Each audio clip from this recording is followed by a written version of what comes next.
সকাল ৮টার দিকে কাঞ্চনজঙ্ঘা এক্সপ্রেস যাওয়ার আগে আমরা চেকিংয়ে ৩ জন বাংলাদেশি মহিলা আটক করেছি। তাদের সাথে ইন্ডিয়ান ৩ জন, ২ জন পুরুষ আর ১ জন মহিলা ছিল।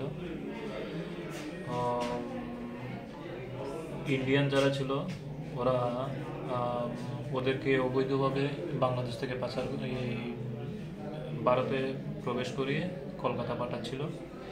আমরা ওদের মোট ৬ জনকে আমরা অ্যারেস্ট করেছি। আজ ওদেরকে কোর্টে পাঠাবো। আর তাদের মধ্যে একজনের নাম হচ্ছে, বাংলাদেশে যারা যারা রয়েছে তাদের নামটি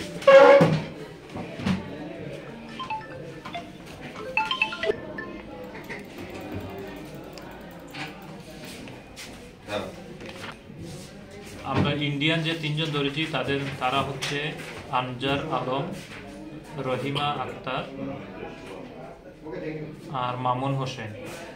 তারা হচ্ছে সবার বাড়ি সোনামুড়া সাব ডিভিশনে। আর বাংলাদেশি ৩ জন হচ্ছে মৌসুমি, ঝর্ণা আর রহিমা। ৩ জন ওরা বাংলাদেশের ঢাকারই বাসিন্দা মূলত। তাদেরকে কি স্যার প্ল্যাটফর্মের উপর থেকে আটক করেছেন নাকি রেলের ভিতর থেকে? ওরা স্টেশনে ঢোকার পথে আমরা তাদেরকে আটক করেছি। তারা কোন দিকটা বাংলাদেশের দিকে মানে ইন্ডিয়াতে উঠছে?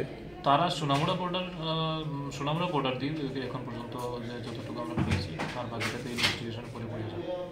তাদের সাথে কি আর কেউ রয়েছে, কিছু খবর পাওয়া গেছে? না, এখন পর্যন্ত ওরা। আর পরবর্তীতে আমরা দেখি আর কিছু পাওয়া